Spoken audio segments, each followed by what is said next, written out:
Hello, hope you're doing well.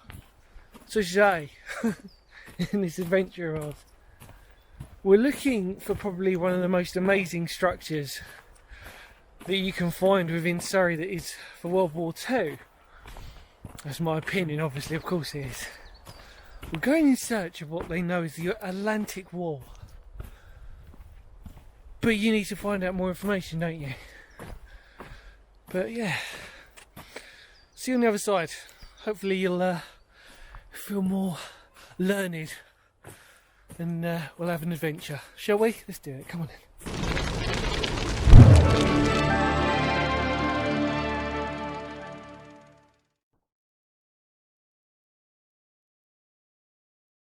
D-Day training sites were created in Britain in order to practice for Operation Overlord, the invasion of northern France by Allied forces in 1944. In 1943, in an area of Hankley Common in Surrey, known as the Lion's Mouth, Canadian troops constructed a replica of a section of the Atlantic Wall. It is constructed from reinforced concrete and was used as a major training aid to develop and practice techniques to breach the defences of the French coast prior to the D-Day landings. The wall is about 100 metres long, 3 metres high and 3.5 metres wide. It is divided into two sections between which were originally steel gates. Nearby are other obstacles such as dragon's teeth, reinforced concrete blocks and lengths of railway tracks set into concrete. Many of the relics show signs of live weapons training, and the main wall has two breaches caused by demolition devices. The preservation of the wall is managed by Army Training Estates with the assistance of the MOD Hankley Conservation Group, and is a strong reminder of our World War II's past. Hello. We're here.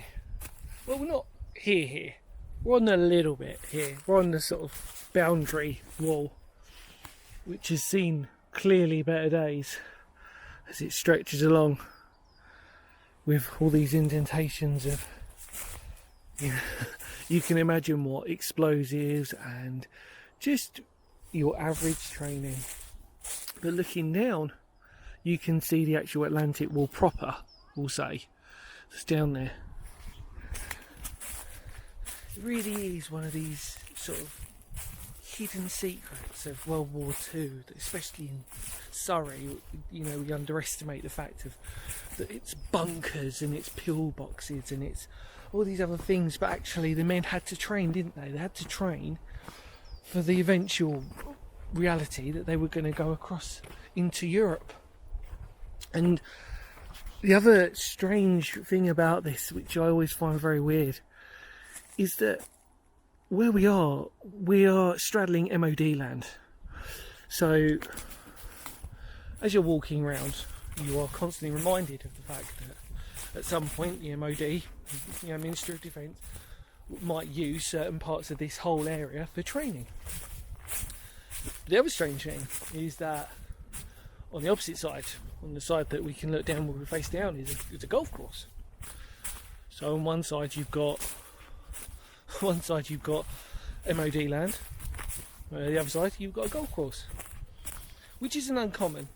I mean, for example, in Merryworth, you've got Merryworth MOD training ground, which is almost backs on, slight exaggeration there, to a golf course.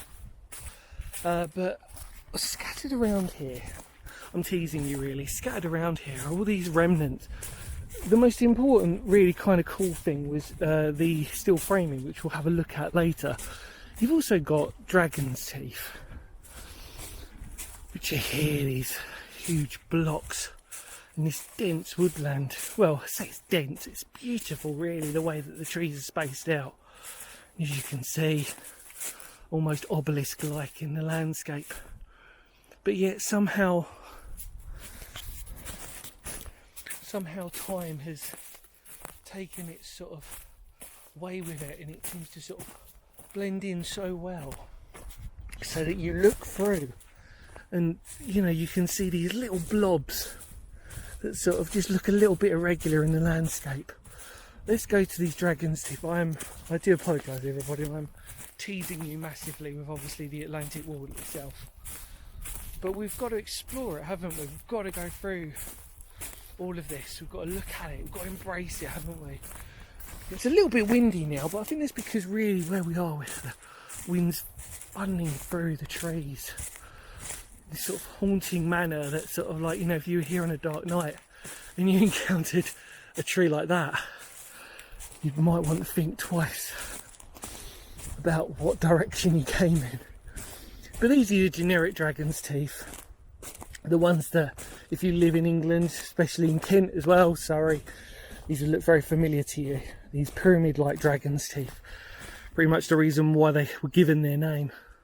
They do vary, obviously, as we know. But these are your generic, what I would call your generic dragon's teeth. And it's quite strange, really, to see these 4 completely out of sequence with anything else. You know, and then beyond, let's have a look at those. You've got even more dragon's teeth. Blotted in this landscape, it's crazy. Now, I'm very fortunate to come here today because at the moment, as I'm recording this, like I said, sometimes they do MOD training from what I know around the area. Sometimes, but yeah. There's your more. These are some more dragon's teeth surrounded in here. All these ditches and lumps and bumps, purpose built. Potentially also for the fact that they were probably using explosives as well. Also nice to see this. So there is, like I said, we'll walk over. What we'll do is walk over and then we'll start at one end of the Atlantic wall. But really, what we're going to look at is pretty much this over there. However, it's not got any concrete on it at all. So this is kind of a nice little bit of phasing. You'll understand what I mean in a minute.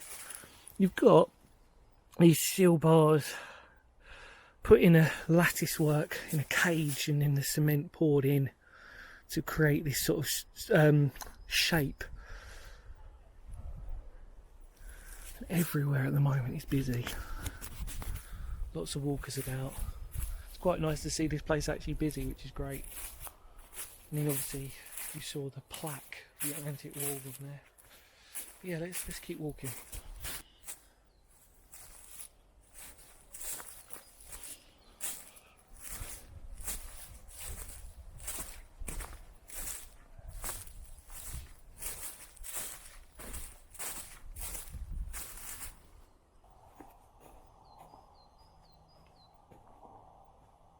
Right, so here we are. We're at the one of the most prominent features of this, apart from the Atlantic Wall itself.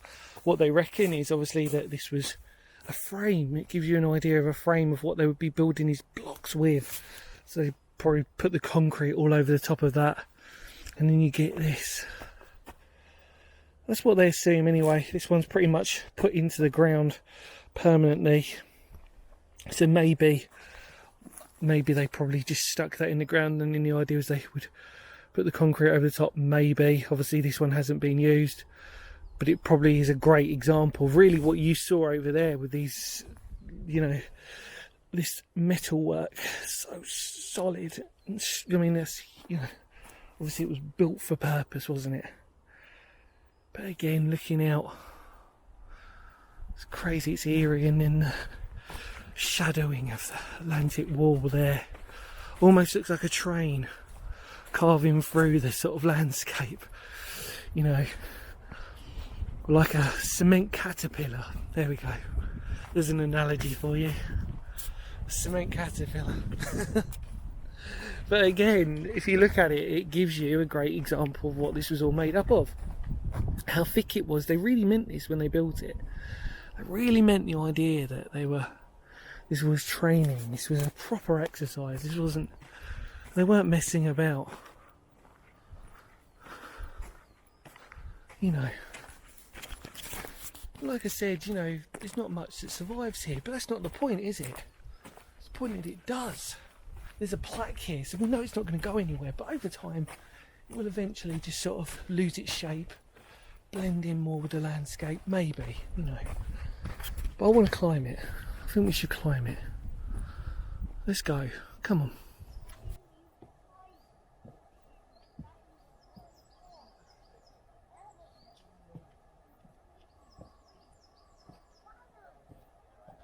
Now I'm not on the longest part of the Atlantic Wall. As you can see, it stretches over. But the point is you get a really good idea. You can pick any one really, you can even climb up on that and go on there, but I just wanted to show you this one because it's just, I'm being lazy, it's the closest one. But you can see how well made it was is remarkable really.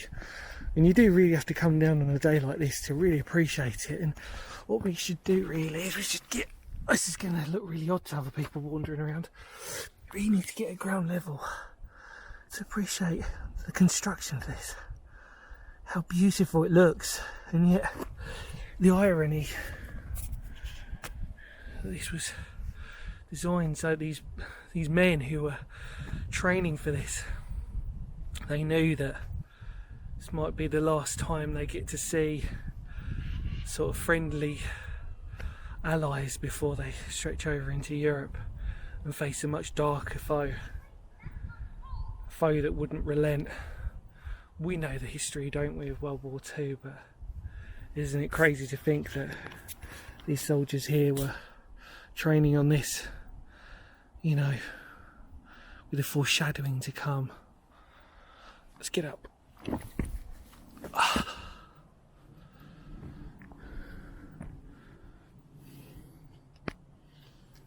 What an incredible reminder. I know I said it, but really is what an incredible reminder.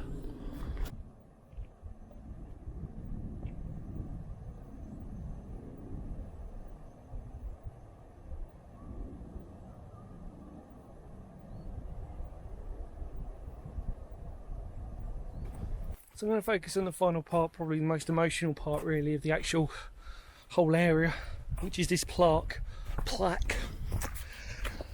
which gives you all the information that you need.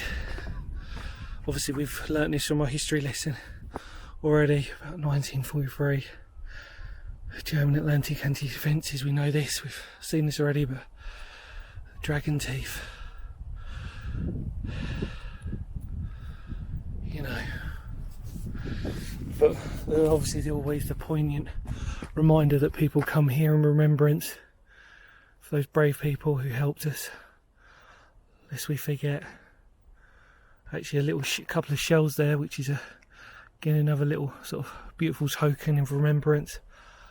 These men, like we said before, you know, this might be the last time they ever sort of get to sort of be under sort of friendly terms, knowing what they're not knowing really what their fate would be. You know, I always say, isn't it true, that band of brothers, those men, those friendships, they probably bonded even more here. You know, sad, isn't it? But you can see again, like we've talked about already, the destruction of what these tanks and the explosives of what they were using. Sad times. Hard really.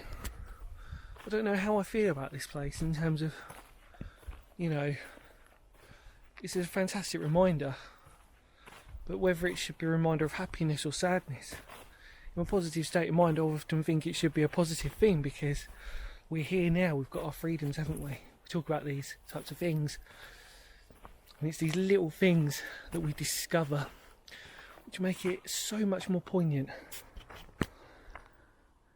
I can safely say that, you know, obviously, you know, my channel, we've done bunkers, battle headquarters, auxiliary unit posts, loads of things based around World War II. And the one thing that I still can't get my head around is what they would have gone through, those emotions. And you know what? I don't think I ever will. And maybe that's not a bad thing, because, you know, it puts everything in perspective, doesn't it? How beautiful our lives are these days and how much we should cherish life. We hope that it never comes back to this. In the immortal words of Phoenix History, thank you as always for watching. Stay safe and I'll see you all very soon, because history matters. Take care. Bye.